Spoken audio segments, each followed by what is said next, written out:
Hey, this is Alana Lynn doing Lab 9, the physics of extreme sports. The purpose of this lab was to analyze the motion of a rope, modeled by a spring, when a mass is hung from the end and is stretched at an angle from its equilibrium, giving it potential energy. Then we look at its motion after it is released. The primary result is that my model accurately predicts the motion of the mass on the spring. To analyze the video and tracker, I use these initial conditions. The calibration stick goes from the fixed attachment point to the center of the mass. I set the origin at the fixed attachment point with the x-axis going in the horizontal direction. Then I tracked the center of mass, put that data in the CSV file, and used it to compare with the model in Python.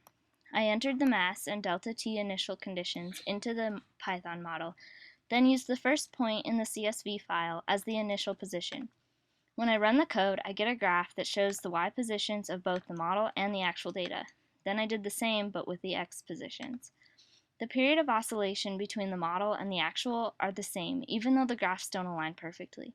That misalignment could be due to a number of things, such as drag, rounding, and the assumptions physics makes to make models.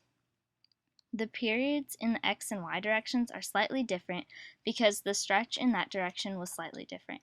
In other words, the initial position of x was of a smaller magnitude than that of the y direction, which would give it a small initial velocity and a longer period. If we add the spring into the system, we have the Earth, the mass, and the spring in the system. This makes the work zero because the surroundings are not doing any additional work on the system, so it satisfies the energy principle. This would mostly translate the system up. We could see when the spring was compressed, when it was stretched, more clearly because the y position would be positive when compressed and negative when stretched. This, however, would not affect the energy. Thanks for watching.